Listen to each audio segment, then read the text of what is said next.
session of Mojave County to order as of February 6, 2025, and we'll have the Pledge of Allegiance led by Commissioner Barton.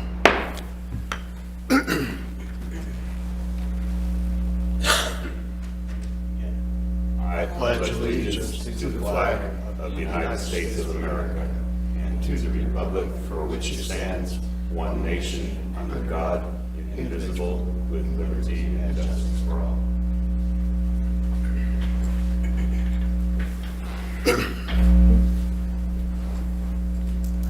We'll have roll call. All right. Chairman Smith, Commissioner Barlow, Here. Commissioner Diaz, Here. Commissioner Herrero, Here. and looks like Director Letowski isn't here. And all right, we have a quorum. Very good. We might as well go right on to item 4 then, and it's a presentation by Bureau of Land Management regarding fire breaks, fuels and vegetation management, wildland fire protection on BLM management lands, including coordination efforts with Mojave County and the state of Arizona. And that is led by Mr. Wade Reeves.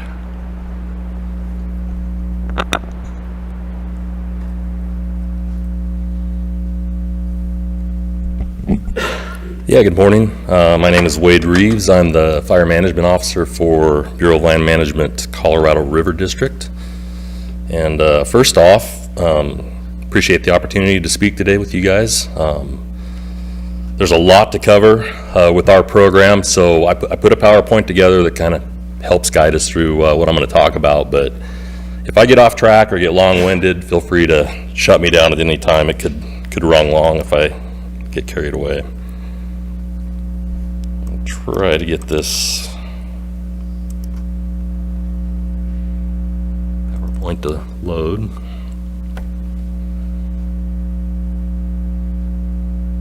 There we go.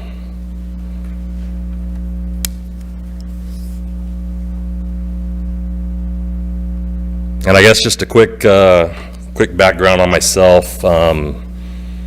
Kingman native, born and raised here. I've been with the BLM fire program. I started as a seasonal in 1992, and I've been with them ever since, with the exception of 1 year with the Forest Service. So a lot of background here, and like I said, I'll try to give you guys a kind of an all-encompassing view of the program this morning. So basically, our district, Colorado River District, has 3 field offices. We cover basically that western quarter of Arizona, south of the Grand Canyon, all the way to the international border with Mexico. So it's a big chunk of ground. We've got 5 million acres of public land that we manage. And then in addition to that, we have suppression agreements where we hold suppression responsibility for a few different agencies, including the Fort Yuma agencies down. There's 2 tribes down in Yuma that we have suppression responsibility for through Bureau of Indian Affairs. Bureau of Reclamation lands along the Colorado River and the Gila River. We also have agreements with Department of Defense, Yuma Proving Grounds, Berry Old Water Range. Those are huge chunks of ground, but not a lot of fire activity down there, so it's not a big load. And then obviously in Mojave County here, Wallapai Mountain Park, we have suppression responsibilities.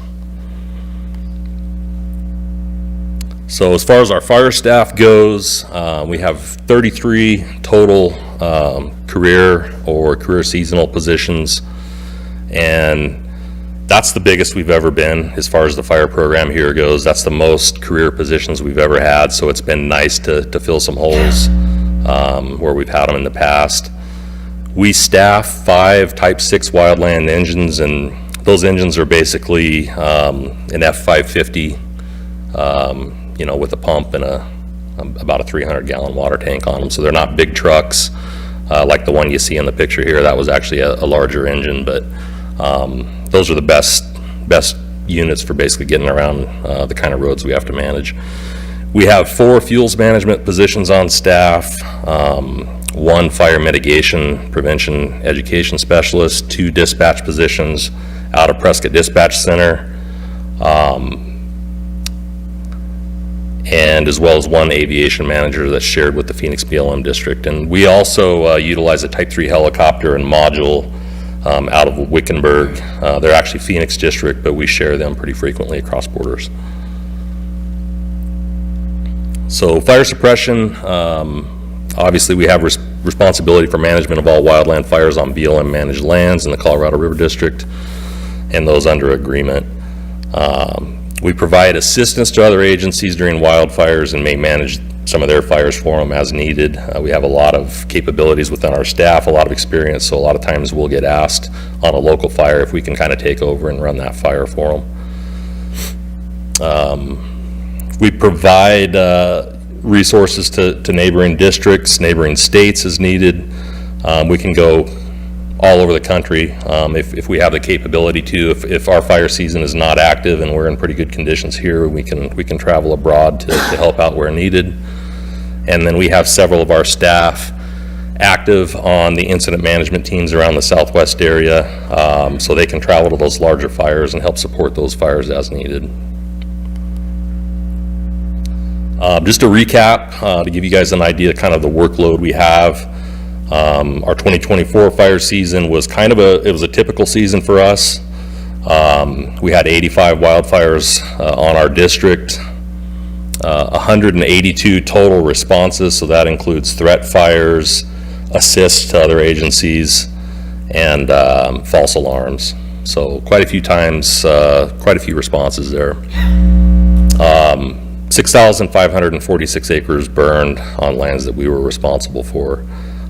Some of our busier seasons in the past, we've gone all the way up to 40 or 50,000 acres burned during a real busy season. So again, I managed, we do support the incident management teams throughout the year, primarily from March to October is the busy time. And then one thing of note, you can see at the bottom there, first fire of the year was January 16th. Last fire was December 31st. So it's a year-round fire season. We still say fire season, but it's really a fire year. We don't have an off season. We're in prime fire conditions right now with the dry winter that we're in. Aviation, that's one thing we bring to the table that some of the local jurisdictions don't have quite as easy access to. So some of the federal contracts with aviation are available to us. Prescott is an air tanker base, so they fly the heavy air tankers right there out of Prescott. It's the closest for us. We have access to helicopter contracts. What generally happens with the aviation contracts, though, they're available to us early in the fire season up through about mid-July. And then once you get into late July, August, September, they tend to migrate north as the Northern Rocky Mountains come into their fire season. So a lot of times, the latter half of our monsoon season, we tend to lose access to some of our aviation assets. Pretty unique district that we have, spanning, all the way from Yuma up to the Walpine Mountains and some of our higher terrain. We have a lot of variation in the ground that we cover as far as vegetation types and the kind of fire regime that we have. The picture on the left there is one of our fire boats. I should have put a better picture of a fire boat in there, but we have 2 fire boats down in Yuma, which is pretty unique. We were kind of the driving force behind getting that program started nationally. With the responsibilities we have along the lower Colorado River, there was a need to access fires along the river where there's no other way to get to them. So we have 2 boats that we can staff with some of our engine staff as needed. And I guess one other thing to note that may be a little different from structure fire departments and how they manage their load. We don't have the kind of budget to staff 24/7 with our trucks, so our guys work a regular work week. We have 1 crew attached to each one of our engines, and so when we get a fire call, if it's Friday night at 10 o'clock or whatever time it is, that 1 crew has to go into work and respond to that call. So sometimes on the weekends or late at night, it's not an immediate response. We have to get the guys out of bed and send them into the office to head out to the fire. So one thing I'm real proud of with our staff over the years, they work a lot of hours. When we're not fighting fire here, like I said, we can be off district for weeks at a time, assisting with fires elsewhere. And We've always had a staff that's willing to go whenever the call comes in. So it's a pretty grueling workload through the course of a year. So fuels and vegetation management, that part of the program, since about 2000 has really come to the forefront. We didn't have much of a consistent program prior to that. And then with the National Fire Plan in 2000, funding increased. We were able to develop a regular fuels management program. So with fuels management, there's usually two goals we're looking at. It's either reducing fire risk to the urban interface or ecosystem restoration and maintenance. And occasionally we do projects where we can achieve both of those goals with one project. But most of our urban interface work is creating fuel breaks around communities, thinning those hazardous fuels out to where they're more manageable and less of a threat, improving defensible space, also improving ingress and egress. So access to and from those remote communities is a big thing. We do maintain some of the routes that are alternate routes for emergency egress. Say for Pine Lake, we have an emergency route out of that community if they can't use Wallapai Mountain Road. Ecosystem restoration and management, prescribed burning and fire adapted ecosystems. We do a lot of that. I'll talk a little more about that. Again, thinning, forest thinning for forest health, removing invasive and noxious weeds, and also treating insect infestations. So tools to manage the job and accomplish the job, mechanical treatments, prescribed burning. We don't do a lot of chemical treatment here, but that's pretty common with noxious weed infestations. So urban interface projects, got a few pictures up here, some of the work we do. Tried to concentrate on Mojave County for this presentation. But again, the primary goal is to reduce fire risk to communities and infrastructure. And that can be communication sites. We do treatments around all the communication sites in the Wallapais, recreation developments, all of that. A lot of thinning, mastication, burning of hazardous fuels, and obviously the end goal is to improve public and firefighter safety. And you can see that the sign in that one picture, that's there at Pine Lake. When we first did work at Pine Lake and we first got funding for a more consistent program back in 2000, we developed a working group with the county, the homeowners association, the Pine Lake Fire Department. We sat down with them initially and kind of asked the community, what would you like to see from us that we haven't done in the past? And that's where we started. One of the things that came out of that was a disposal site actually located on the Mojave County Park lands where people can take their brush and clear their properties down at that site. It's managed through the course of the year between us and the county and kept in check as far as making sure it's not overloaded.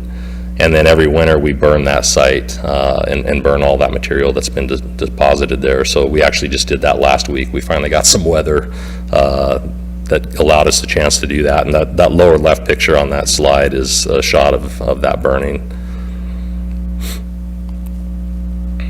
And here's a map of the North Wallapai Mountains, and it just kind of details some of the locations where we've been doing work.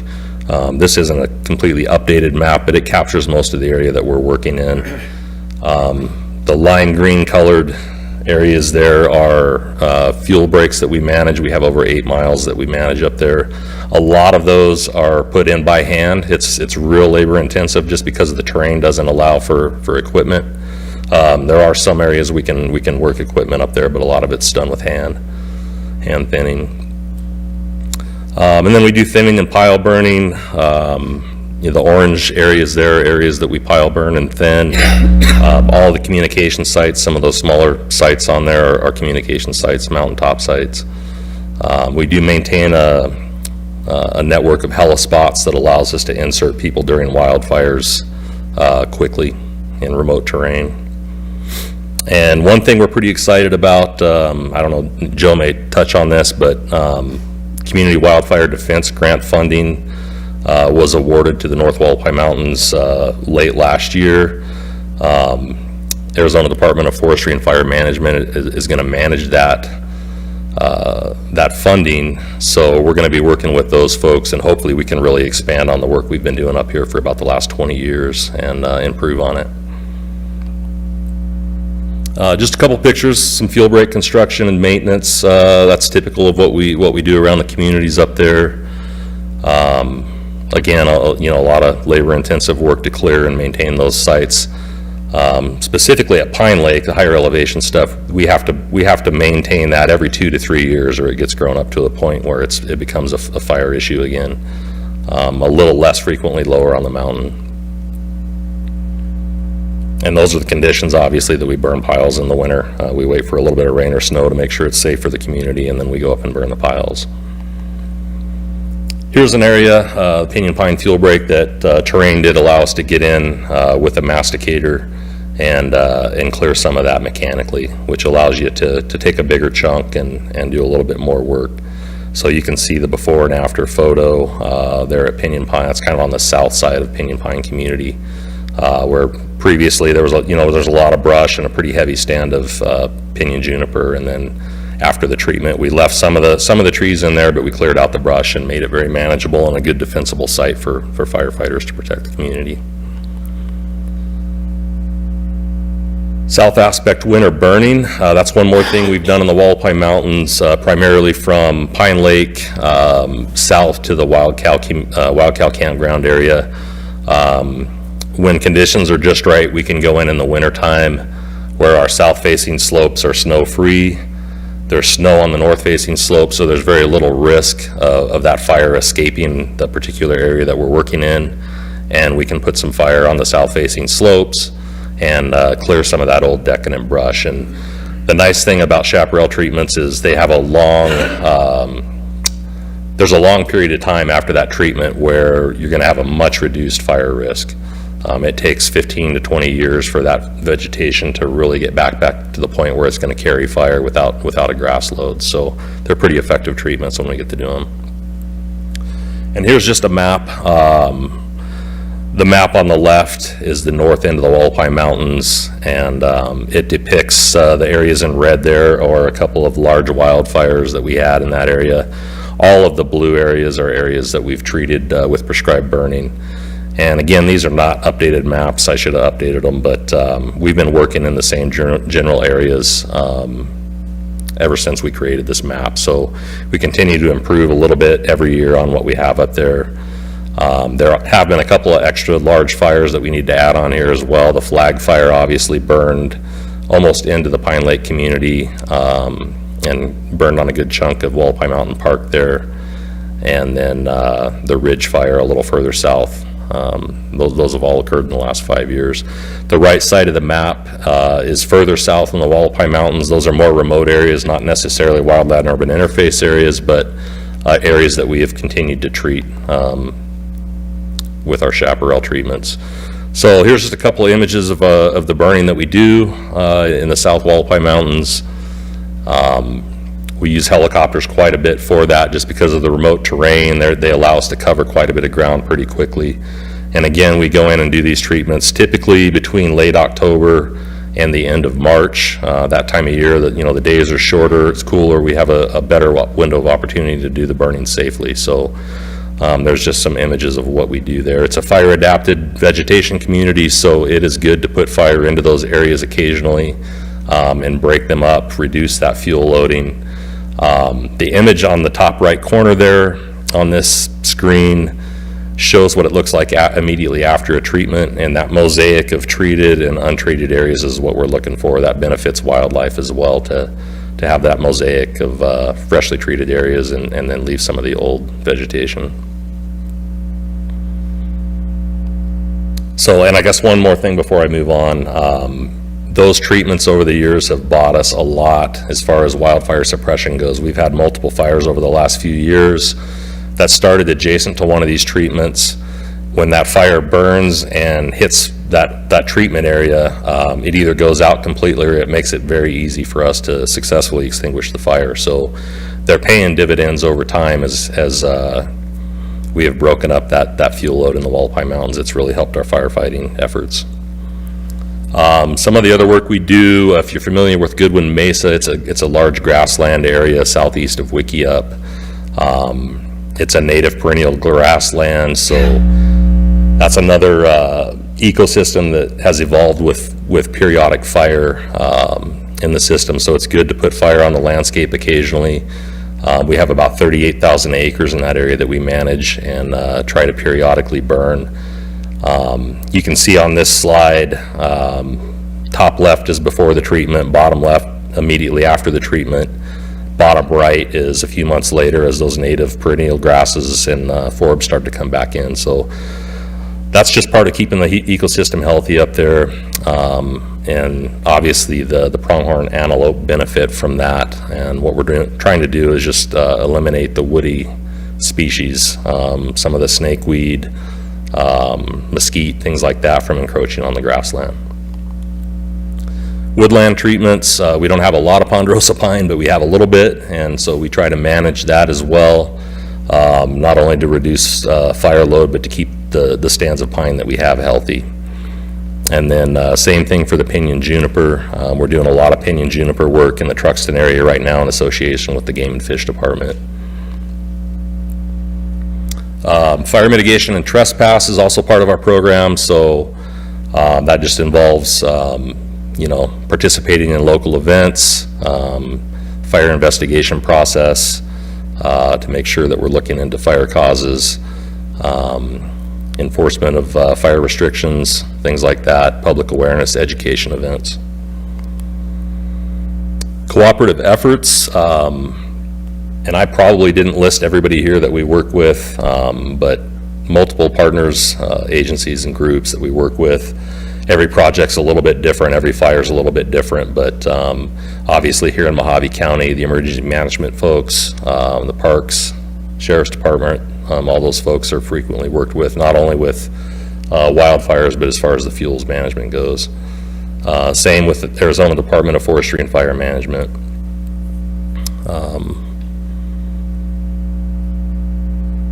Training, we do frequent training with these guys. We're part of the Wildland Fire Committee. It's an interagency committee here in Mojave County. So we coordinate a lot of training with those folks. We do drills every spring, interagency drills with the local fire department, the departments of emergency management, everyone's involved in that. Community Firewise efforts, always ongoing. We're always trying to educate and improve the situation for our mountain communities specifically. Vegetation management, we work together on a lot of vegetation management treatments, wildfire suppression, and all hazard emergencies, obviously. So a lot of coordination, a lot of moving parts between a lot of different agencies here. Challenges, I'll just touch on that quickly. I think everyone's aware recruitment and retention of employees is probably a challenge for everyone these days. We've noticed in recent years less interest. It's been harder to get interest in our career specifically. So we're always trying to reach out and touch new crowds. We try to make contact with local community colleges, high schools, things like that, to try to recruit new folks into our program. Population growth, rapidly expanding urban interface, that's a major issue across Arizona. Obviously, we saw what happened in Southern California recently. We're not immune to that. We may not see that on the scale that they have it over there, but we're certainly at risk. All of our mountain communities especially have a continuing risk of wildfire. So something that we're always trying to deal with and improve through our fuels management. And then obviously right now we're going through an administration change. A lot of our funding is frozen at the moment, so that's not unusual as we have changes in administration. Hopefully that gets ironed out and it becomes clear in the coming weeks as to what we're going to be doing moving forward. But we do have a few treatments that may be affected in the near term as to whether or not we can pull those off this year until we get more direction on where we're going to be heading with this administration. So I do have a quick, if we've got time, I do have a quick video that I can play you that kind of sums up some of the success we had with our fuels work and how that affected our success with a recent wildfire. So I'll see if I can get that to play here.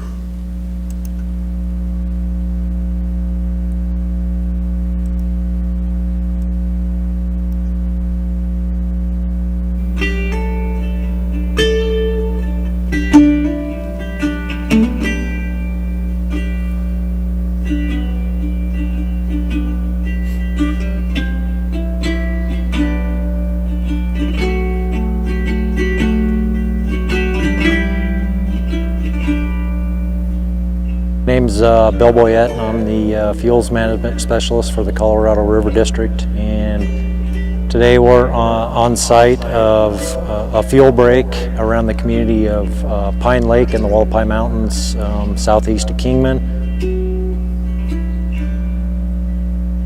In April of 2021, we had the Flag wildfire that started on the backside of this ridge behind me. Started about a mile south of the community of Pine Lake. Conditions that afternoon were, 40 to 50 mile-an-hour winds with extreme fire behavior. Pretty quickly, it was evident that we were going to have to evacuate the community of Pine Lake. By that evening, the fire had started backing down this slope here and got across the bottom. That night, about 10 o'clock, it got across the bottom of the drainage here, and then made a good push uphill to this fuel break that we're standing on here. And so the fuel break really aided suppression resources that night, holding the fire from going into the community of Pine Lake, so thereby protecting the structures. My name is Wade Reeves. I'm a fire mitigation specialist with the Bureau of Land Management. To provide a quick history on our work here in the North Wallapai Mountains, we began a cooperative effort to reduce wildfire risk in the North Wallapai Mountains in 2001. At that time, we formed a working group that included local fire departments, the Homeowners Association, Mojave County Parks and Emergency Management, as well as Arizona Department of Forestry and Fire Management. Our goal was simply to work together in reducing wildfire concerns and issues.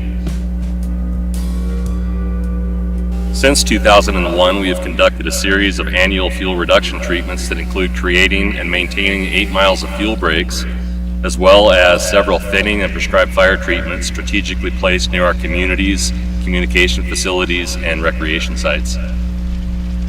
What we saw with the Flag wildfire was that fire behavior dropped significantly as fire moved into the fuel treatment areas around Pine Lake.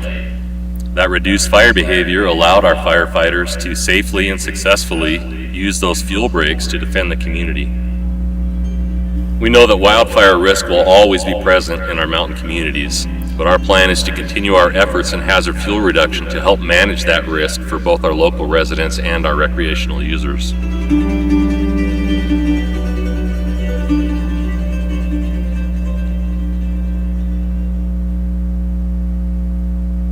So yeah, that probably sums up what we try to do with our urban interface work right there. So that fire in particular was probably the biggest threat we've had to one of our communities locally. And at one point, there was a flaming front about a mile, almost a mile wide, approaching the community of Pine Lake. And once it started intersecting and interacting with those previous fuels treatments, it either completely stopped the fire spread, or what we were dealing with at that point were spot fires that started landing in Pine Lake, and just primarily that southern edge of Pine Lake got affected. But since it was just spot fires and not a flaming front, our firefighters were able to jump on them, and we didn't lose any structures. I think the only structure we lost was a small pump out house near one of the houses. So that was a huge success for us, and having been in the program and lived here my whole life, that's the one area that I lose sleep at night over, when it gets real dry like this and we have a wind or a lightning event. So it was nice to see the outcome on that one. But I think that's all I had for you guys. Happy to entertain any questions you have.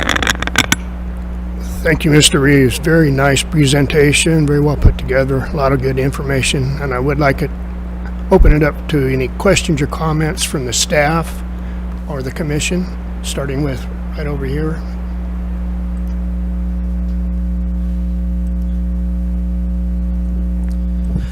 Thank you, Mr. Smith. I just have a comment. I mean, I was park superintendent at Wallapai during the flag fire, and the resources that this local crew provides to us are just, there's no match to anything we could to throw out a fire. So very appreciative of what they do, at least up in the park there.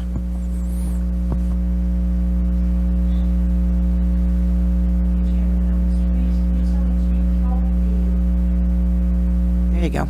Thank you. Mr. Reeves, do you help the wildlife refuge as well? I saw a control burn just a couple weeks ago down there at Bill Williams, and I was wondering if you were part of that and if it was your boat in there.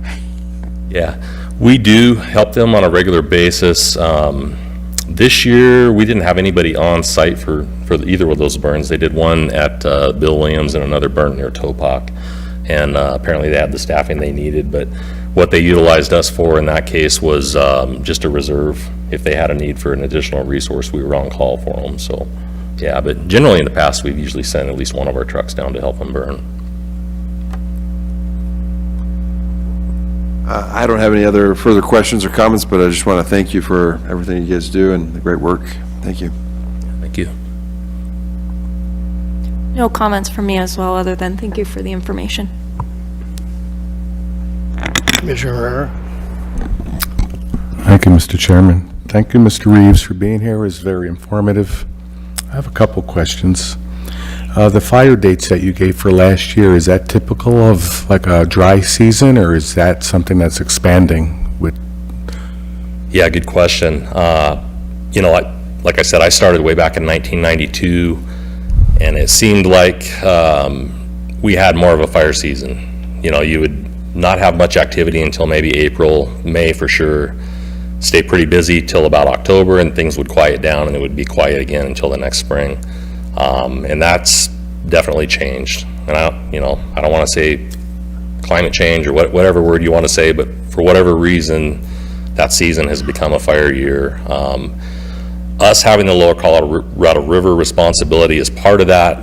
Primarily, if we get a large fire in the winter months, a lot of times it's the Lower Colorado River where it stays drier and warmer through the winter. So that plays a part in it. But I know across the Southwest United States, it seems like that fire season has continued to lengthen and lengthen to where it's basically year-round now. Right. Are lawsuits affecting your fuel management at all? People that don't want you to clear or do anything like that? No, you know, we've been pretty fortunate here locally. We've never really been challenged on any of our projects. The one thing we do try to do, if we're working near a community, if there's any private land involved, we try to involve those folks immediately in the planning process, so they have an opportunity to be heard. We can work out concerns and things like that prior to the project getting on the ground, and that seems to kind of pay dividends for us. Right. And one last thing. After you have a fire in this area, does invasive plants and stuff move in, or do you need to reseed or do anything to spend time to get it back to the way you want it? Yeah.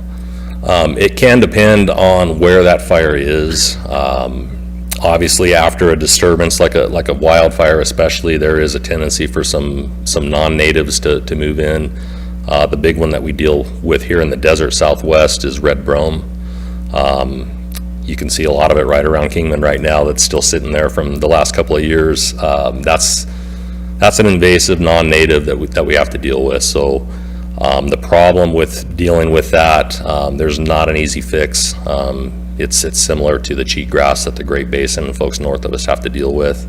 Nobody's really developed a clear means of dealing with that on a large scale. So what we've seen, particularly from Kingman West and the Black Mountains, if you have a large fire out there, the native plants out there are not fire adapted. So we don't do any prescribed burning in that terrain, but we do get wildfires out there. And when you get a wildfire, a lot of times it's driven by that red brome is a primary driver of that wildfire. And that's the first thing that wants to come back into that site as well. So that's one of the issues that we're hoping that, someday we can have a little better fix for.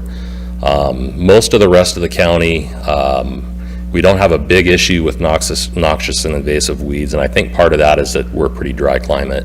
Areas that get a little more rain have a tendency to have more of an issue with that, but it's not been a big issue on a large scale. We've had some small outbreaks of knapweed and some thistles and things like that that we deal with, but for the most part, it hasn't been a large issue for us.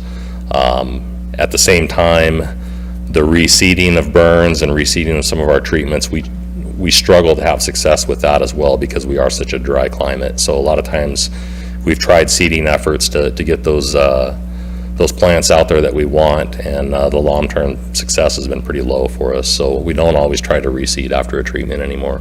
Right. Thank you for your time. You bet. Commissioner Diaz? I have a few questions, so thank you. Thank you for coming. Mr. Reeves, what's your title again? Fire Management Officer. Okay. And I had a meeting yesterday with the director of the Lake Havasu office for BLM, so this is kind of a timely discussion. Do you have employees that have taken the severance buyout package that President Trump has offered? Because he said he's down to one employee because everyone because of their political beliefs not in line with this, they took to the hills. So you mentioned a lot of different staffing. You have 33 here. Has that affected your staffing at all, your staffing levels? I'm not aware. We all got the email, the fork in the road email. I'm not aware of anyone that is going to take that route right now. I could be surprised and have somebody not show up to work tomorrow, but as far as I know, all of the fire staff plans to remain on board. Very good. And your staff is direct BLM employees? Correct. Okay, so that's good. Yeah, he said he had another guy quit yesterday. He's down to one employee at the Lake Havasu office, so that's interesting. Tom Workman, who is the Director of National Operations for the BLM, was appointed by President Biden in 2022. Is he still around? Do you know? Honestly, with the current change, I could not tell you for sure where we Because sit Doug with Bergen is going to take over and I think Yeah. do what the people want. We've had many meetings right in this chamber about BLM, and no slam against you, but we're not happy the way it's been managed. Some of the narratives. You mentioned climate change. I loved you till you said climate change. I still love you, but some of these, we had a presentation here a couple of meetings ago about I think a lady was out of Utah, who was Montana, and talking about the different fires and so forth. So the question I have for you is if we find out these fires are not started just by natural weather, it's just fires don't just start by themselves, and it's arson, and then other fires are started why she said she had drone information where they've actually seen these fires being arsons all over the place. They just happened. It happened in California recently. Yeah. There's fires in Pacific Palisades, and all of a sudden there's a fire in Riverside County, and then there's a fire in Sonoma. They're just happening. So when we get that information that it is arson, how do we broadcast that out to the public to kind of deter that kind of bad behavior? Do you have any views on that? It's a bit of a process. We do investigate all human-caused fires at some level and try to make a determination on cause. We have pursued arson cases in the past, along with the law enforcement agencies, to try to stem that issue. Fortunately, locally, it hasn't been as frequent or as big a problem as some other areas here in Mojave County, but we haven't been immune to it by any means. And I may get a little sidetracked and forget where you wanted me to end up with this, but yeah, as far as getting the educational part out to the general public, that's a different process. We try to come up with statistics and determine what our primary fire cause issues are in any given area, and part of our campaign that goes out to the public is trying to stem some of those issues, and that can change a little bit from year to year. It just depends on where you're at and what the issue has been. Okay, and then on your suppression agreements thank you for, that was pretty detailed, I appreciate that. So those agreements, that means there's two parties that are agreeing on something, so are those agreements with city and county and? Correct. We work under a master cooperative agreement in Arizona that covers, it's kind of the framework that we go by as far as how we help each other out during wildfire events, and it covers all of the federal agencies as well as state, and then The state portion trickles down to the local fire departments since they kind of work under the direction of the state as far as wildfire goes. So there's a framework in place for us to operate under and cooperate. Okay, and then kind of getting back to Ms. Kinch asked about, we do the controlled burns. I think that's a good way to help manage the vegetation and so forth, but tell me a little bit about how you guys get that out to the public, because with the necessary evil, which is social media these days, you do a controlled burn and all of a sudden, oh, there's a fire, and no, it's a controlled burn, but people spread like wildfire, some misinformation. Yeah. So how do you get that out to the public, that you're going to do a controlled burn? Yeah, we do pretty frequent press releases that go out, and I feel like we could always do better in that capacity. I spent a short stint as a mitigation and education specialist out of our state office, and it's a challenge. I think at times it feels like no matter what we do, we're missing some people out there, because every time we do a significant prescribed burn and we put a lot of smoke in the air, well, it comes back through Facebook or one of the channels that they lost the burn, it's out of control. And we haven't, knock on wood, it's during my career, we haven't had that happen locally. So I think there's always more that we could do, and I'm always open to suggestion, but we do try to do regular press releases, try to be, as present as we can be in community events, and try to get the word out on what we're doing. Well, appreciate all that you do, and thank you for everything that you guys do to help keep us safe here in Arizona. Thank you. Thank you. Commissioner Barton. Yes. So something I haven't heard talked about yet is these green energy projects that are coming to the BLM. Can you kind of talk about what does BLM prepare for if there's a fire, say, on a windmill that's 300 feet in the air, or these solar farms? Anyway, if you could talk about that a little bit. Yeah, and we probably have a specialist at the office that could answer a little bit more about, the energy aspect of that and how that works. But as far as fire protection on those sites go, we're responsible for any wildland fire. Where we have to draw the line, we're not trained in structure protection or anything like that. So we leave that to the local fire department guys. So when it comes to the windmills, I know they are prone occasionally to having a fire initiate with one of those windmills. Our duty would be to suppress the wildland fire that starts from that, from that piece of equipment. We wouldn't be necessarily responsible for extinguishing the actual equipment, but we would make sure that it didn't spread beyond that equipment if possible. So that's kind of the role we play. Some of the, some of the substations and any solar site, windmill site that gets put in, there's always some mitigation measures in place for whoever's developing that site that should include weeds management, keeping the fire risk down around those sites. They're always part of the agreement. All right, thank you. Very informative. Thank you. I just have one question. Great presentation, but do you have a agreement or a plan with the local power agencies, especially in high-risk areas like Pine Lake, for line clearance around the power lines and inspections in place to where somebody inspects them to where they're actually maintaining the clearance that they need? Yeah, so that's probably at a bit of a level above me, but we do, I can speak specifically to like the radio user group that have all the mountaintop sites. That comes through us. We do annual inspections of those sites.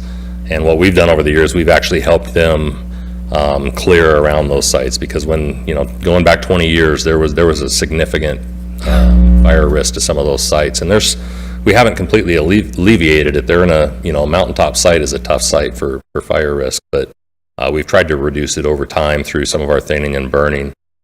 We do the same with the major power lines that come across our area. And one thing I will say for at least in Arizona, I know it's been a big issue in California, but in Arizona, as we move into fire season, we will have regular calls, and it's usually a regional thing. There's a central west zone, a northern zone, southeast zone, White Mountain zone that we break up into, and we do regular calls during fire season to talk about fire restrictions, fire danger, things like that. And the power companies are very active in those, so they will elevate their risk as well as our risk, fire risk increases, and it kind of changes how they do business through the course of the summer. So far we've had a pretty good working relationship with all those companies. They're pretty quick to turn power off if it becomes a safety issue for firefighters, things like that. So again, knock on wood, it's been a pretty good relationship for us. Okay, well, thank you very much for your well put together presentation and for giving us your time today. Thank you. All right, thank you.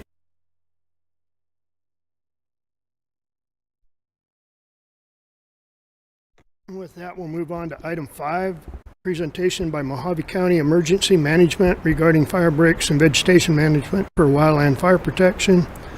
And it looks like I have a Mr. Joe Dorner and possibly a Mike Browning.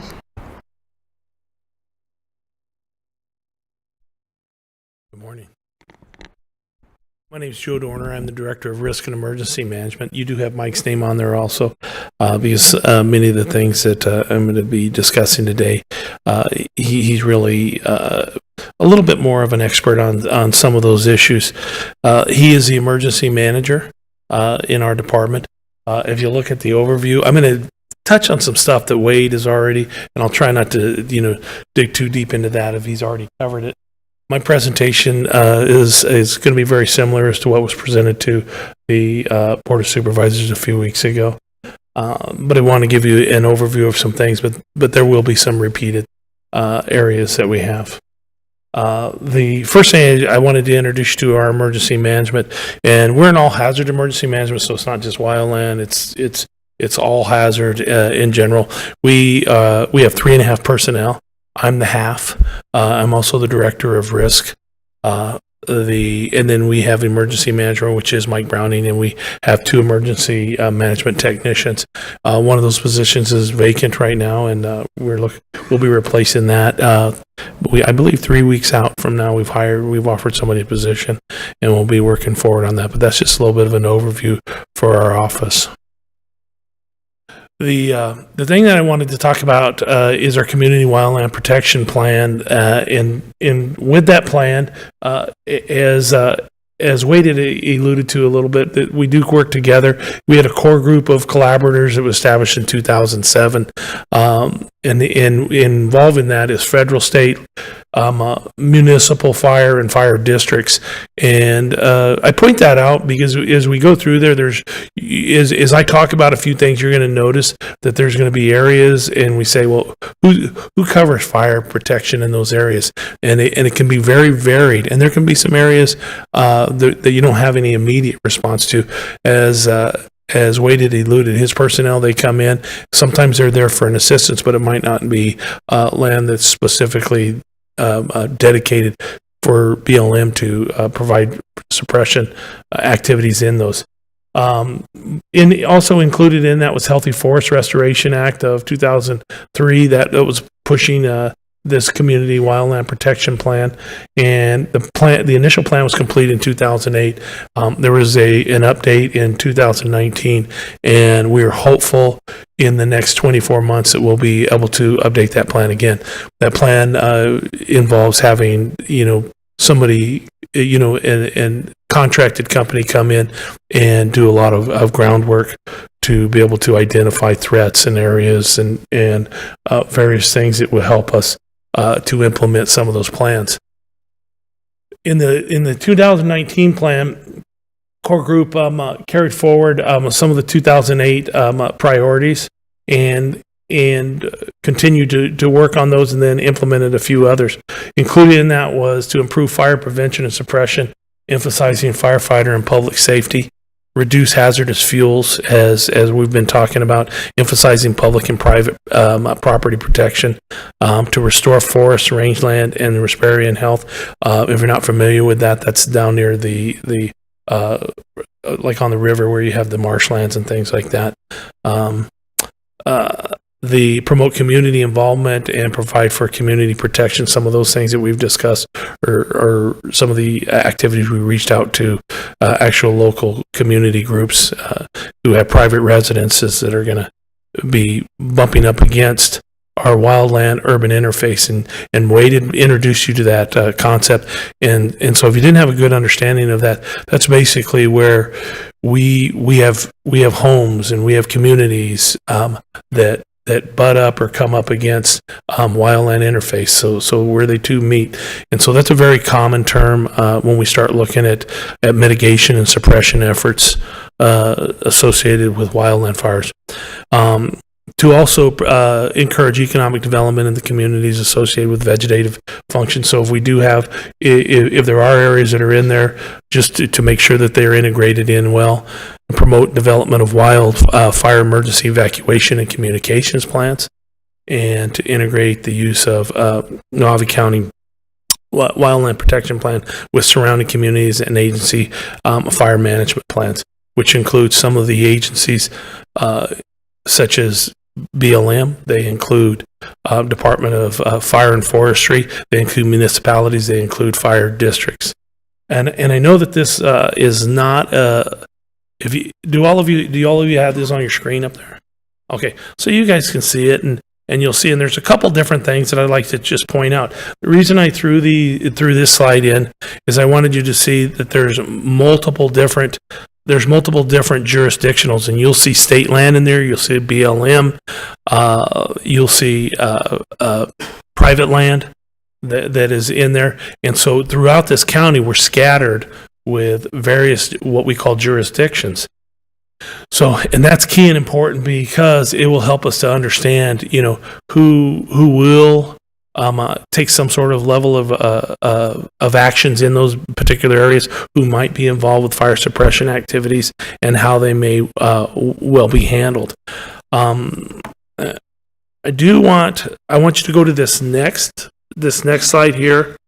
Let me just get back real quick. You'll notice that one of the reasons that Wade's here talking today is because a significant portion of those of that property in there is BLM land. There's also, as well, there's lots of state land associated with that, and then also in private. Not reflected or depicted on this slide as well is it within here, you have municipalities. And when you have municipalities, you have the city of Kingman, you have Bullhead City, you have Lake Havasu City, you have Colorado City. Did you have a question? Oh, it's like you're giving me a yeah, Lake Havasu.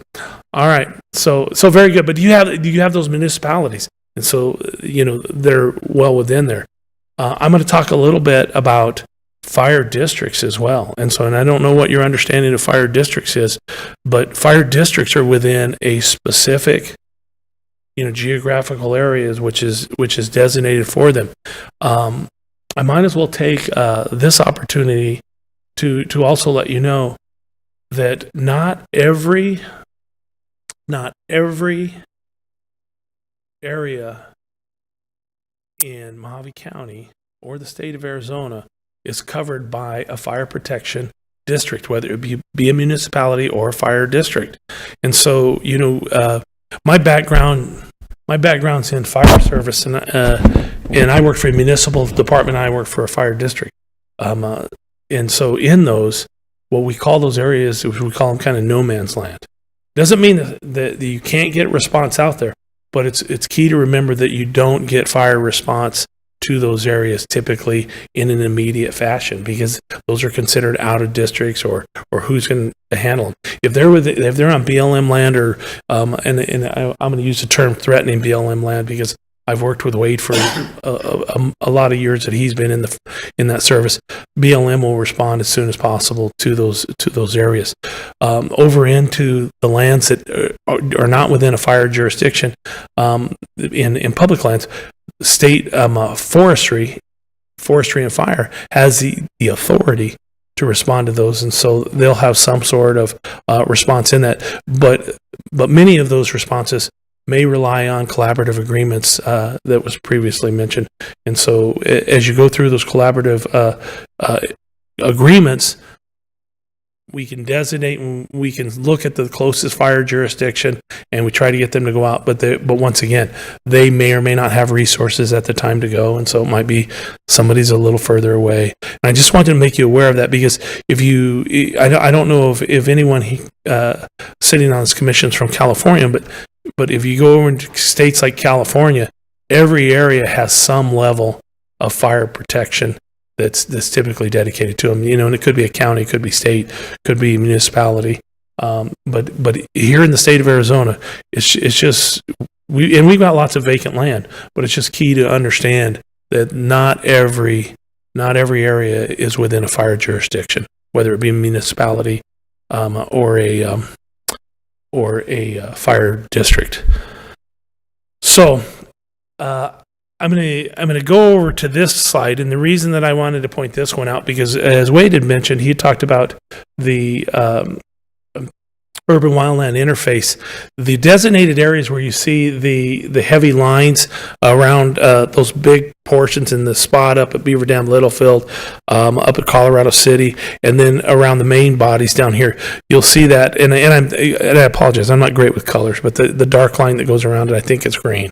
That's where that interface is, and so that's where you start having development that was recognized in this plan, and you start seeing some interface. Some of that development is not significant.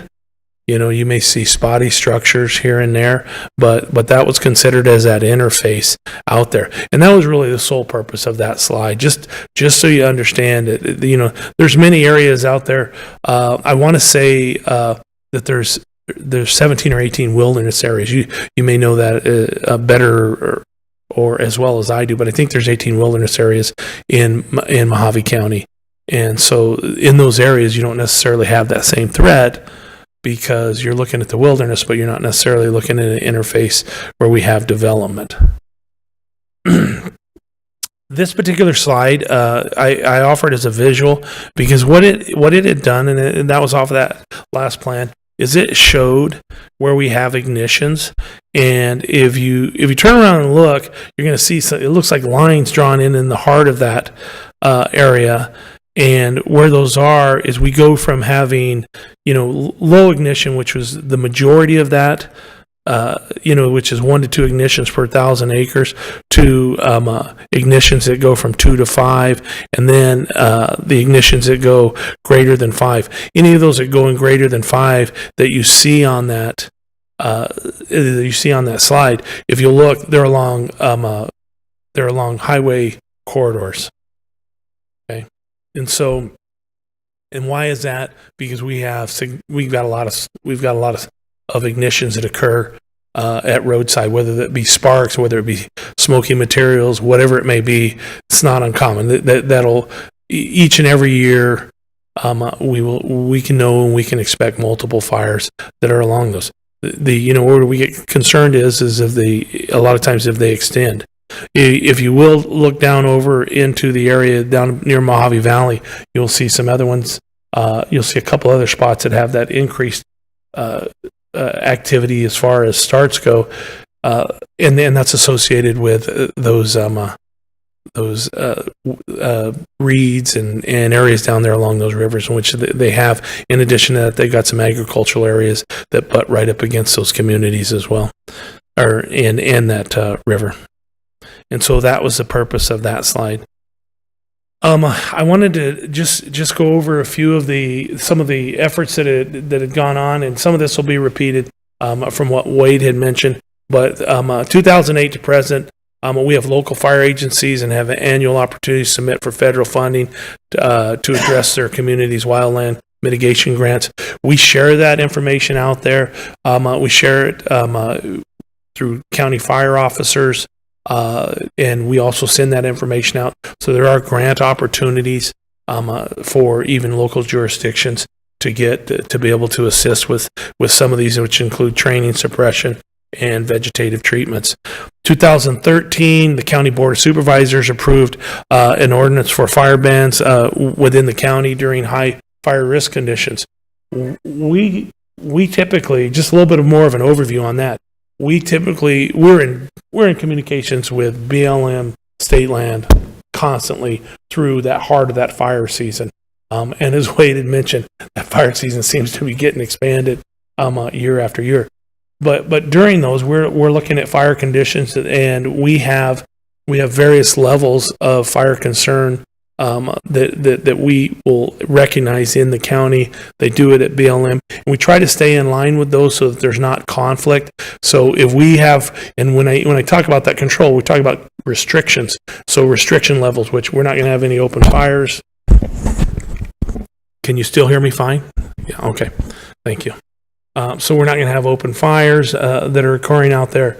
There's some jurisdictions that don't allow, which include municipalities, do not allow fireworks at any time, within the city, their cities. And then for us, we typically, when we impose those, the board actually did a resolution that allowed for an ordinance to exist, so we can go to them annually, and if we see fire risk conditions at a certain level, we can ask them to turn around and put that ban, and we take it to them.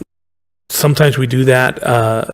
We turn around, we do that ahead of time, and we have to go back and make sure that approval is good, because they could tell us no at a later time. But there's times if we get caught between board meetings that we got to go back. But we have pretty good luck and success with that. I don't know if you're aware of it, but we did not do that 2 years ago, which was a rarity. But about every other year that I can see on history since that time frame, at least for a certain amount of time, we'll go in and we'll put that ban on there, which restricts fires. And those can be fires utilized for various things that people may be able to try to get permits for, or even just try to do those on their own, as well as fireworks. Between 2009 and 2022, managed and conducted multiple fire mitigation projects with in the Wallapai Mountain Park specifically, including public outreach with communities, Pine Lake and Pinyon Pines. We continue to do those. And over the course of 13 years, it is estimated that over 10,000 trees were removed to create community defensible spaces. And I know that Wade used that term as well. Defensible space is to try to, have there be some sort of fire break, or what we would say a space, so that if you got a fire that comes up and hits a community or hits near your home, that at least there's some space that exists between that vegetation. So you may not get a structure to start, or can we get suppression crews in there, whether to either do suppression or treatment during their fire activities.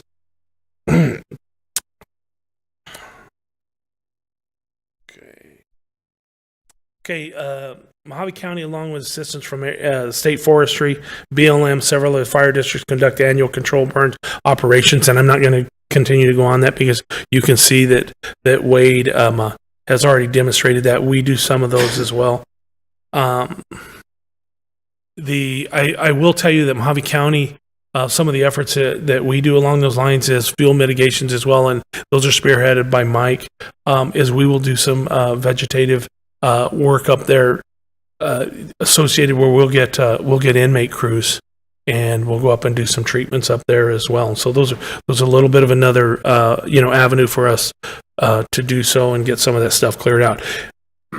Okay, work with Public Works maintains, or the Emergency Management Public Works maintains an intergovernmental agreement with BLM to provide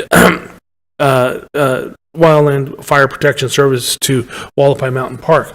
That's the agreement that Wade had mentioned. Associated with that, mind you, Parks falls underneath the Public Works there.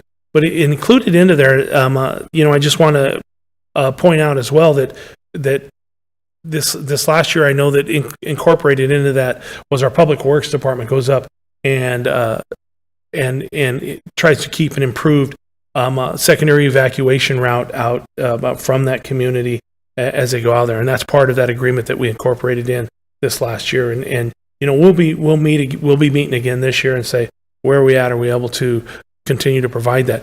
And just to expound upon that agreement, the Mojave County gains a great benefit from having BLM be able to help and provide those services within that park area, because we just don't have Pinyon Pines and Pine Lake will do some work into there, but that's one of those areas where we're saying BLM's going to come in there and they're going to provide those services.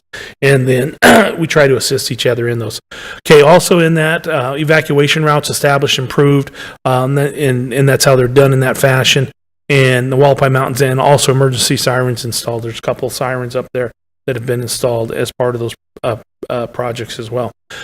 During the flag fire, established fire breaks located in the park to slow down and reduce. And in my previous presentation, I discussed that a little bit. Wade had a good plug and video in on his today.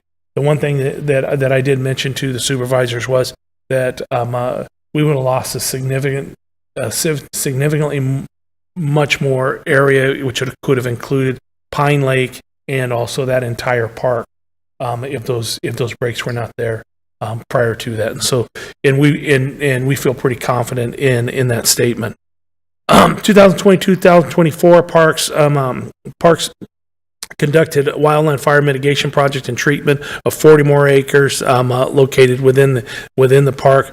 Pine Lake property owners formally recognized Firewise safety program, and right now the FEMA has awarded the state of Arizona $3.7 million to treat several high risk communities in the Wallapai Mountains, including Wallapai Park, with hazardous fuels reduction, forestry, and health mitigation activities.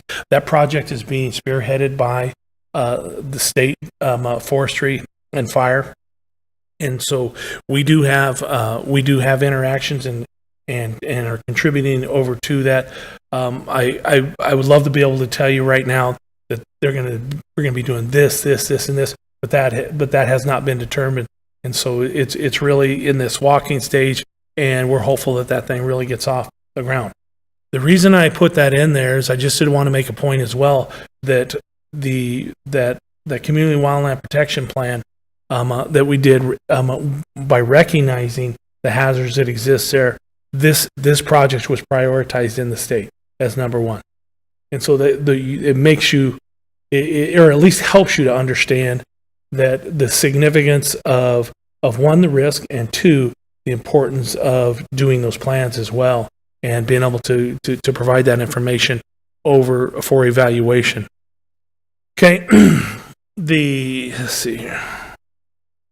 Okay, county and city agencies in 2018 formed a Mojave County Wildland Working Group, and so right now there's actually a working group. Each county fire officers meeting, and then and separate meeting and coordination occurs outside that. But they give a report on that. We do have a dedicated group that is part of that, and they report their activities, their needs, their concerns, also to all the members of the county fire officers group. Mind you, the county fire officers group, while it sounds like that, BLM's at that table, state land's at that table. Okay, Red Cross is at that table. I mean, although it says county fire officers, it's a widespread group. Emergency management, our office is at those tables as well. And so they're seeing and involved with those. Mojave County Wildland Working Group conducts an annual full-scale drill in the Wallapai Mountains, which includes members of all areas of regional fire agencies. And then also Mojave County holds an annual Wallapai Mountain Wildland Fire Response Review, tabletop exercises, which that's been happening for as long as I can remember. And then Mojave County EM staff and Ox communication members are trained in wildland fire emergencies. I want to go back, if you don't mind, and I'll just show you this up there, because we've done a lot of talking about the Wallapai Mountain and those higher levels. I'm sorry, guys. I got tired of hitting it. We talked a lot about those areas. I do want to Wade hit on it a little bit. But I do want to just help you to understand also that if you go throughout the county, if you look at the areas down along the river in Lake Havasu, you're talking 500 feet elevation, 500 feet, 700 feet, and you start coming up, and you start seeing fuels change. So for those of you that live in those areas, you see there's not a real significant there's not a real significant threat in the Lake Havasu City area because of the fuels in the desert, and they just don't have those things that are budding up. You just don't. Depending on the area down in Bullhead, and I'll call that whole that Colorado River Valley, if you get away from the river, it starts reducing significantly because it's low elevation. The fuels, they do have fuels that are light. Those light fuels burn fast, and they turn around and you can have a fire there, and not too long in the future, and those vegetations are back there. But they're typically not big, huge fires. Where does that change down there where they do have water along the waterways? And so that's why you see that's a little bit different. So we come up in those elevations, and you just don't have the heavy and what are we going to with fuels that will be much larger, much more difficult, and in areas that we can't get to. So you have fuel changes in that, and I didn't point that out in there. So, and I noticed as Wade was talking as well, there seemed to be a little bit of a focus on that area, but I wanted to point that out. And so that's because you're getting into areas and fuels that really become the big concern in those areas. Doesn't mean that you can't have something in another area, because we do have mountains out in other areas, but a lot of those areas are not necessarily associated with communities that we have that wildland urban interface with. And as you all know, though, there are people that are living off the grid, and you do have certain developments that'll pop up in areas, and I don't know. I'd have to look, but the Desert Hills actually put a fire station outside, of their normal, what I would call their old fire jurisdiction. They expanded their jurisdiction to be able to do that because they had some communities going up. So I wanted to point that out. Areas where we have additional concerns. We've already touched on this, but we have limited fire protection, water supply, and fire service capabilities in some of the wildland urban interface in rural areas. So if you get out into those areas, you don't necessarily have water systems that are great, and you also don't have fire service protection because they're not within a fire jurisdiction. Okay, and so will you get somebody out there? Yeah, probably so. Is it going to be in an expedient fashion? And I know that even as we currently speak, there's one area that's looking at and doing some things to improving, water systems. And so we share that. Limited code enforcement capabilities and funding sources to remove hazardous vegetation on private land. And that can be in some of those areas that either are within or not within some type of jurisdiction. We have concerns about future growth as it goes out. And when I say future growth, I'm talking about, the influx of growth into some of these areas of, structures and communities, and human impacts onto the current landscapes. How does that get affected? And some of those are unknowns for us at this time. And then extended drought conditions within the county. And so we, an attachment, and I didn't put it in here on this, was an attachment. We just, there's current drought that's going on. We're not seeing a lot of moisture, and we haven't seen that. So we have concerns about that. All of you, I'm assuming, were in Mojave County in the state of Arizona this past year, and you'll notice, we might go, and I'm taking this from information that was given to us by the weather source that we use out of Vegas National, or NOAA, their statement to us was that typically in areas, including Mojave County, you might see during the course of a year two new all-time highs, and it could be in February or it could be in November. But we were running days and weeks together where we were having all-time highs. So it's just hot. It's just hot, and the hotter it is, those drive fuel moistures down, make susceptibility to starts and fire behavior not be on our side, and as it goes through on that, it just continues to go. And when you don't get vegetation or moisture into those vegetation, and keep in mind when I make that statement, I am talking about light fuels and heavier fuels, but any of them, and you mix them with wind and things like that, and we've got some concerns about where that's at from that standpoint. If we don't get any moisture can also be the flip side of that. It can be, if we get lots and lots of moisture in the spring, some of those light fuel areas, we might see lots of fire starts as well, because we have vegetation has come up if it dries out later in the season. So I have that. I do have Mike here as a resource, but in either one of us, that's the extent of the presentation that I did a few weeks ago. If you got any other questions or want me to expound on anything, we can do that, and I'll also call on Mike, as he is really truly our resident expert. Well, Mr. Dorner, thank you very much for a very informative presentation, and I'd like to open it for questions or comments, starting with Mr. Palmer. I have no comments, sir. Thank you, Mr. Dorman, for being here. I appreciate your presentation, but I have no questions. Thank you. Yeah, same, no questions. No questions, thank you. Mr. Herrera.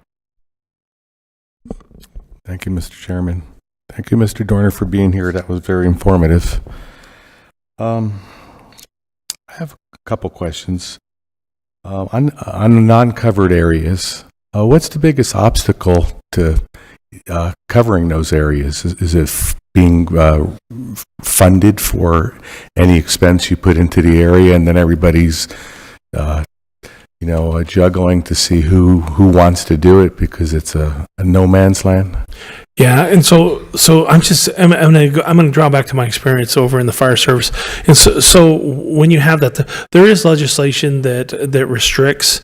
If you want to have if a fire district is interested in expanding those areas, and it's the same thing for a municipality as far as annexing areas into their fire jurisdictions, and one of those, and I believe it's still in effect on that because I don't live in that world anymore, but it's associated with it's got to be contiguous, and so it would be expanding out over into that, and in addition to that, you also have to have people that are living in those areas that say, and it's a certain amount of the property owner, certain amount of the residents that are associated with it, and that's really initiated at those levels. So when you have something like that, it's got to be something that's going to go through that legislative process of creating or expanding fire jurisdictions or municipalities, and so if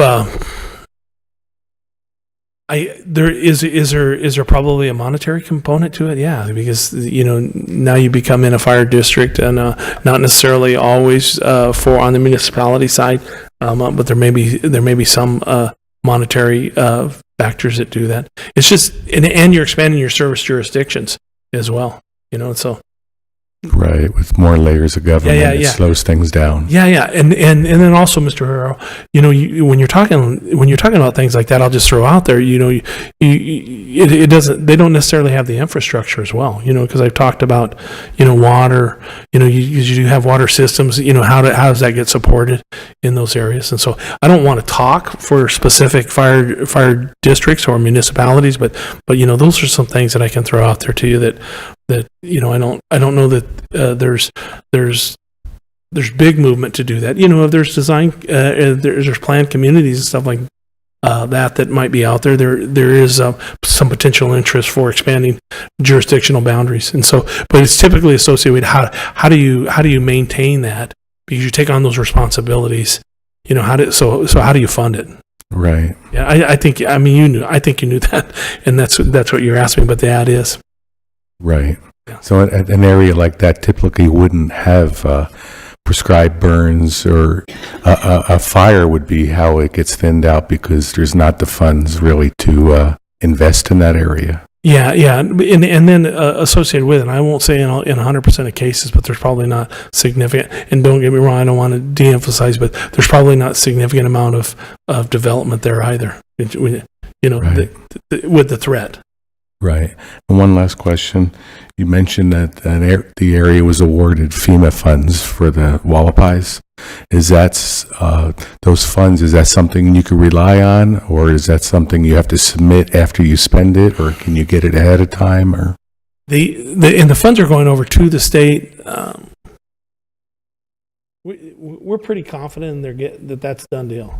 That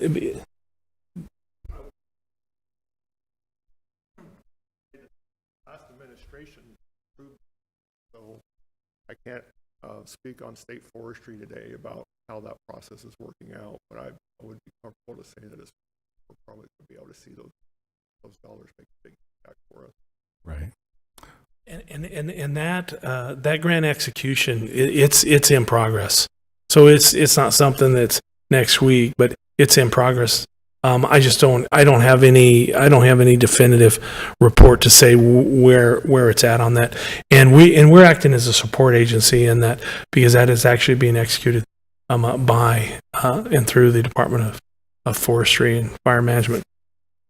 Right. I look back to him, make sure I'm saying it's really his lane. Yeah. If you go like, if he does this in the background, he goes like, and tell me to turn my head. Thank you for the presentation. It's very informative. Yeah, certainly. You're welcome. Thank you for the presentation also. Have the other cities and municipalities in Mojave County, have they shared their emergency plan with your department, or have you guys, is that something you guys do on a regular basis to update and see if there's anything we're forgetting, or? Yeah, that's associated with the project we've been doing for the last year and a half, and if I'll let Mike talk on that, because we've reached out and we do some stuff right now. So our goal with emergency management is to be that liaison between the cities, the county, and the state when it comes to disaster response, with pre-planning, training, exercises, response and recovery activities. So part of state statute does require that political subdivisions have emergency plans to deal with natural and man-made incidents. So yeah, we work together. We have an LEPC, which is a local emergency planning committee that meets quarterly. It's an all hazards group. There's many items that we speak and work together on throughout that process. But yes, we do sit down with the cities every few years. We want to make sure that, say, for example, what the state plan represents and how it's executed is similar to what the county plan would look like, as well as those other jurisdictions, so that we're all on a common incident management structure, so that as we work together under mutual aid to get through those incidents, that we're all on the same page. Thank you. Let's say there's some catastrophic situation that happens in Mojave County and all different agencies are involved. Who is the agreed upon point person? Is it the Mojave County Sheriff's Department? Is it your department? Who was going to be like to take the lead on managing the emergency? Okay, it's going to depend on the type of emergency, the location of the emergency. You're talking jurisdictional and what discipline is it possibly in. And when you talk about managing the Talk about a Mojave County wide problem. It's not just Havasu or Bullhead or Parker. I mean, it's a Mojave County emergency that's going to affect the whole county. Do we have an agreed upon person that's taking control of the situation? Well, okay, without knowing what type of incident you're talking about, when you just say widespread, I will turn around and I will tell you that the county has an emergency operations plan, and we will do coordination over there through that. And if it's something that we're going to be directly involved with, it's only going to involve county, then we will be implemented on that. If it's something that goes out in those disciplines, which could be, if we do flooding, then there'll be coordination from that, and then from the standpoint of that's going to involve law enforcement, which would be the sheriff's office, and out in those fields, in those areas, you're going to see, depending on the magnitude of it, you will see law enforcement possibly in combination with other organizations or other disciplines be involved in the unified command. But if you're truly talking something countywide, we're likely early going to be declaring and trying to get declared disaster to go through and get resources, which include incident management teams, and then you start building that structure that goes up to potentially the state level and possibly even the federal level over there. And that, so when you say that, will we continue to be involved? Absolutely, if it's a countywide, but we may be one component of an incident management team that's coming in to deal with a situation. Did I answer your question? Yeah, no, you did. Okay, Exactly all right. right, exactly right. And one of the things we've seen across the country that's happened, and I hope it never happens here, is like when these things happen, some of the basic things like, does our equipment communicate? Like, there's two-way radios that you're using, are they going to work with the sheriff's department and the police departments and this? And, they say, oh, we didn't know that till after the fact. We're already in the middle of emergency and we can't talk to each other. So I hope we're way prepared for all that. You guys are all on the same page, using the same frequency. We have equipment that's compatible. Does that make sense? That still is a challenge, especially in rural parts of the country, because of the funding that it takes to modernize communications equipment today. For example, right now, we've got the Mojave Valley Fire District that's using ARPA funds to improve and increase coverage in the area along the river from Desert Hills up through Oatman, Mojave Valley, Fort Mojave area there. The state of Arizona, Department of Public Safety, is expanding resources across the state since the early part of right after 9/11. They've gotten federal funds to help do that. A lot of times those types of communication systems, as they are built, smaller jurisdictions have an opportunity to join into that system and help with the maintenance and cost of keeping those systems operable. But we still have jurisdictions, some of the challenges, for example, like Lake Havasu City over some 20 years ago went into 800 megahertz, which that specific type of system kind of isolated that community with the ability to have what we call interoperability with their neighbors. So over the years, smaller communities like Desert Hills have gotten federal funds to purchase equipment to make that bridge or that connection when they have mutual aid where they're working together. But you could have communities like Golden Shores or Mojave Valley venture into some of those larger metropolitan areas and still have those problems where common frequencies or the bands they're using aren't all connected together, and they could slow some of those activities down where they're looking at other frequencies or other communication capabilities to work together to make those problems a little less impactful. So technology's changed. We've had struggles with the cost of satellite equipment.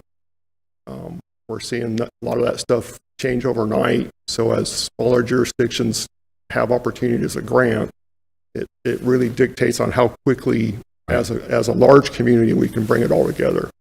Yeah, thank you. And one last question. You mentioned limited code enforcement capabilities. Are you talking about like maybe someone living off the grid or just lack of personnel to follow up on code? Can you just expand that just a little bit? Not much detail. Code enforcement, specifically, we're looking at things that are typically in a fire code.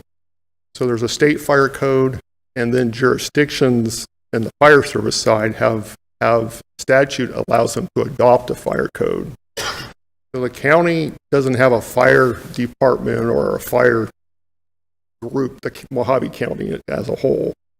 These special districts form these, as Joe was saying earlier, the community comes together and decides they want to have a fire protection capability, and they go through that process. So there are larger jurisdictions where that growth, that subdivision development, commercial, they adopt a fire code, they have a fire marshal, fire prevention division. They're very active in engaging in that community to address those codes. As you get into these rural areas, if it's a very small volunteer department in Poplar Wallapies, that expertise, that extra expense, that extra oversight doesn't exist because of the size of the department, and they will rely on state or federal or other resources to try to help address some of those problems. So there's programs like FireWise, where that district may not have a fire code adopted to go out and say, hey, we need you to resolve or mitigate this threat. What FireWise does is it kind of takes it in a different way. It says, let's go out and educate our residents and show them that their their behaviors or the things that they've generated on their property can affect the community as a whole. And as that property owner becomes more educated in those risks, they tend to, oh, I never realized that, or I didn't realize I had a liability if I didn't clean this up or this behavior continued. And then that fire district, by going through that Firewise program, can kind of bring that community together. Neighbors are helping neighbors, and they resolve all of those problems without having to get into a citation environment where somebody's, being charged with a misdemeanor and having to go down that road. Perfect. So, Okay. Thank you very much, you guys. Both of you, thank you very much. Yeah. Commissioner Barton. Yes, thank you for being here. So I'm from the north side of the canyon. I'm wondering if you can talk a little bit about your efforts up there. I didn't hear a lot about the north side. Also, how is your relationship with Colorado City Fire District? the north part of the county is kind of not as visible. The fire districts kind of hold their own up there. Historically, Colorado City has been very active in fire management, prevention. We had several fire chiefs from up there that have come to Kingman, come to Mojave County monthly, attending classes and meetings and working together to coordinate and better look at ways that we can serve up there. Beaver Dam Littlefield, very similar. Again, most of the time we are welcomed in when we have a product or a service that we want to help provide someone. But there's been times where those communities hold their own ground. The BLM that manages that district up there is a little more distance from us here at the central part of Mojave County. But those activities that Wade shared earlier mimic and are mirrored with a lot of the terrain and the environment up there in those communities. Thank you. Yeah, it's very, very informative. So you've met Captain Kevin, or Chief Kevin, I guess. We have a new fire chief up there. Have you met him yet? Yeah, he's been down to a few of our meetings, and so, and both of our histories go back, because I was in this county as well with multiple fire chiefs. One of the things that Mike and I have recognized in the last couple weeks, actually, though, and I was speaking with him about, was we do want to try to get a little bit more involved, because as you had BLM here today, different BLM. And so, when I say different BLM, they're different. Yeah. I mean, I don't mean that in a bad way, but you got a district, and that Colorado River district is not part of that. So they have their own district, and so one of my questions was, well, how often do we touch base with them, and what's going on with them? And so that's something right now that's on our agenda to make sure that we shore in with them. And I had just a little bit of conversation with Mike and also Wade today regarding that. How do we get tied in a little bit better with them? And so we hope that's a little bit enhanced. We do interact with them, just in the last, or maybe it was a little over a year ago, but we had some potential flood things. And so we're interacting with them and touching base with them, and they always know how to get a hold of us. I will say that, the last, I believe, I don't think the most recent county fire officers, but usually their chief tries to get down to this community from Colorado City. And then we don't see as much from the other fire district there. But we do touch base with them. We try to maintain contact, in any threat or anything. We monitor that just as we do the rest of the county. And I say that because it's these two clips that are up there that go in there. But that's a goal of ours, is to develop a little bit tighter relationship as far as like fire activity, concerns, and threats associated with BLM up there, because they're surrounded by BLM land up there as well. Oh, go ahead. So every 5 years, we do a countywide mitigation, all hazard mitigation plan. And that's an opportunity where we as a community reach out and work together to identify what the different risks and hazards are in each community. And Colorado City has been a very active part of that that plan process as we go through that. And that's usually takes about a year to get through that process. But what it does is we identify those different hazards, if it's flash flood, wildfire, whatever it might be, and then that community comes up with mitigation projects that would minimize the impacts from those disasters if they occurred. Just like our wildland fire plan, it can be used in federal grants to justify the projects that you're seeking funding for. And it's also sometimes used to help make sure that communities can be held somewhat responsible so that they're not always going to the federal government saying, hey, we got washed out 10 times, we need more money, more money. These projects and plans help create those environments where once we go through a catastrophic event, as we recover, we're recovering with those projects that we've created so that we're, again, minimizing that impact from occurring again over and over. So I want to touch base on a couple other things. He talked about communications. So Southern Utah, I think it's the whole state, I'm not sure, but Southern Utah in particular, all their communications went encrypted. So even Colorado City's dispatch cannot hear what St. George and Hurricane are doing. I know Hurricane goes across the border into the Arizona Strip as well as St. George. I'm wondering, how do you guys communicate with them on incidences? Well, we rarely do as far as that southern part of St. George area. The Mojave County Sheriff's Office obviously has that ability to communicate amongst those different jurisdictions during mutual aid needs. It's rare as our department in emergency management that would be a situation for us. We are going to probably see similar types of problems in Mojave as the outside capabilities from the larger jurisdictions and start to come into these rural environments. But there are what we call tactical frequencies or line of sight. So even though they're not Non-repeating.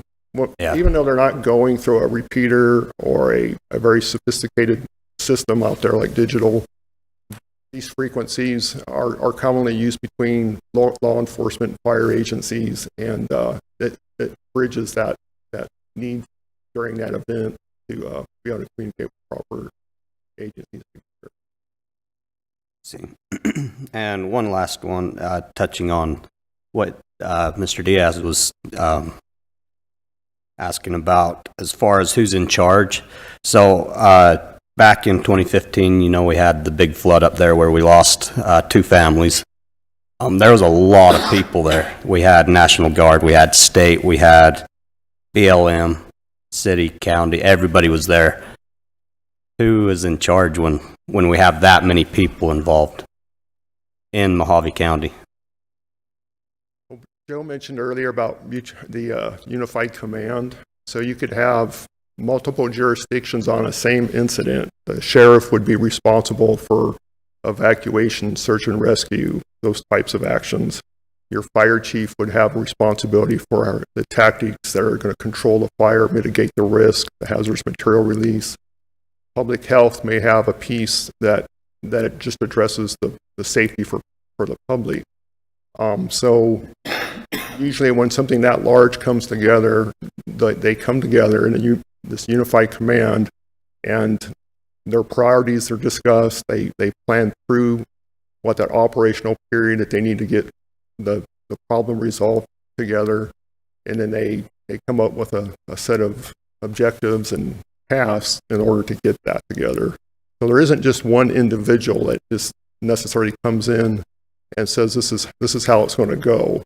As an emergency manager, our part of that process is to go into that neighborhood when called upon, invited, and help coordinate those activities so that if we have a jurisdiction that needs assistance, if it's communication, if it's other resources, we're that liaison between local authorities, the state, and part of the federal response side of that in order to make sure we're working together on those problems.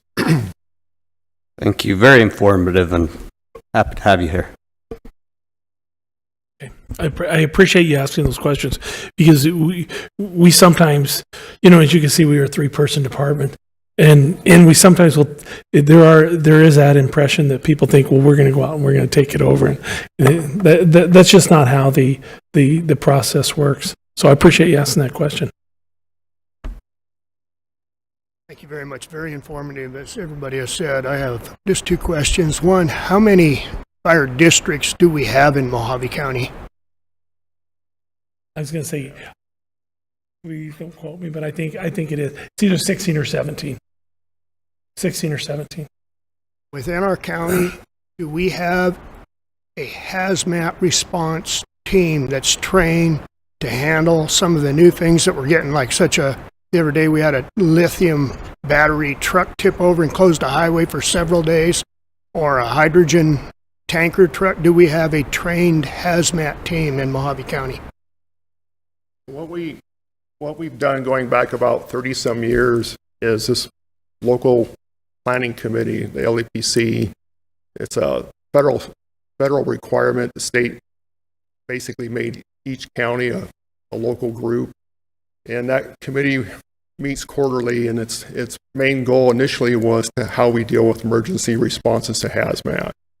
Over the years, it's turned into an all hazards committee. Or anything under the sun, we have the same group sitting down and working together to come up with solutions.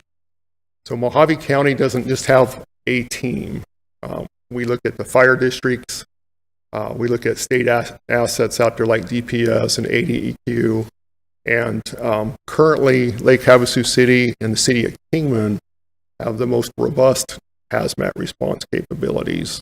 And Golden Valley, Colorado City, there's a couple other smaller fire districts that may have a few personnel that have some background and some limited equipment. But as a rural area of Arizona, we have, it's definitely some areas of improvement. There's plenty of training dollars that come down by both state and federal right now. The challenges is staffing and the expense that it takes to actually manage a hazmat team. It's a lot of hours, the equipment, there's medical monitoring of your staff. And a lot of jurisdictions look at that and say, well, we could spend $1 million building a capability for this, but we may only have one response a year. And with challenges in budgets, those city jurisdictions, and they have to look at that and say, do we put more money here for that, or do we get a new ambulance, or do we need a new firefighter? So those things are always juggled back and forth with these small fire districts, and some tough decisions sometimes have to be made on how they try to balance their budgets in those areas. To add to that. Yeah, one thing that I will also, just because you threw that little bit of a caveat in there, that is some of these new things that are coming about, there is access to the National Guard 91st group that's down out of Phoenix, that for some things that are higher tech, which may include things like terrorism, things like that, that these hazmat teams do have access to be able to call upon. And were they just up here or going to be? They, about every 2 years, they actually come up to Kingman and other parts of the county and actually do field exercises with our staff. We've had them at the London Bridge with bomb threat to radiation exposure issues out on Interstate 40. And they've got an actual exercise they're putting together here in the next couple of months. So that is a resource, and I do know after spending a lot of time with Kingman Fire and being involved with that that is a resource that for certain areas of response that are a little bit unique or outside their capabilities, that is a resource that they can call upon. Okay, thank you very much for your presentation and your time. I appreciate the opportunity to have dialogue with you. If you got any follow-up, you can go over, there was one thing mentioned about that I just thought of when we were wrapping up, and I don't want to extend this on any longer, but there was a question involved with, notifications when there's a control burn or is being done. We try to get that information as well from BLM, and we try to put it over on the county website and also onto our Facebook page as well. Try to make sure that people are aware. So especially in the climate that we're in right now, you know, we they're doing burns down on Bill Williams, you know, while they're still burning in California. And so, you know, just to try to keep people informed and let them know. And then we also I'll reach out to board members, board supervisor member, and let them know, because it won't be uncommon for them to get calls and say, you know what's going on. Same thing we do if we've got a significant fire going in the county. We will, I'll make contact with them, give them a briefing on it, apprise the county manager and the board supervisors, because they may be getting questions, even if it's just they're seeing smoke, so that they can answer that question and keep them up to date and in the loop. Okay. Very good. Thank you very much. Thank you.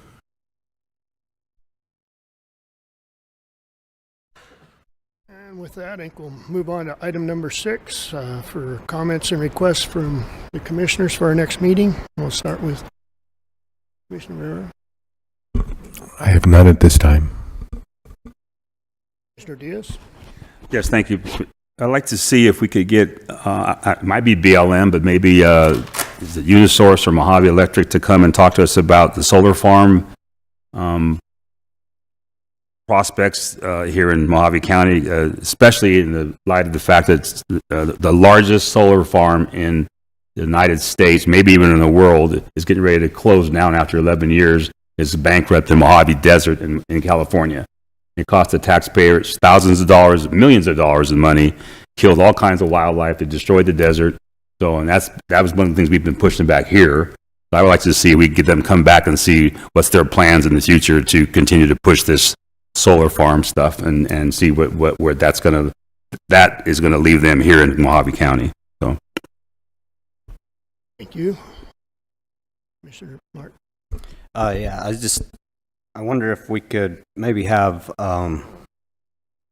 Color Country Fire come and give us a little presentation or something about the North District as well. Yeah, very good. No, I've been working with BLM local here to have an individual, hopefully Matt, come to our next meeting and talk about the federal land policy that was formed in 1976 that they seem to have lost track of, and also the BLM blueprint for the 21st century, which those two things should help cover some of what is going on and answer some questions. Anything else from anybody? That will close the meeting.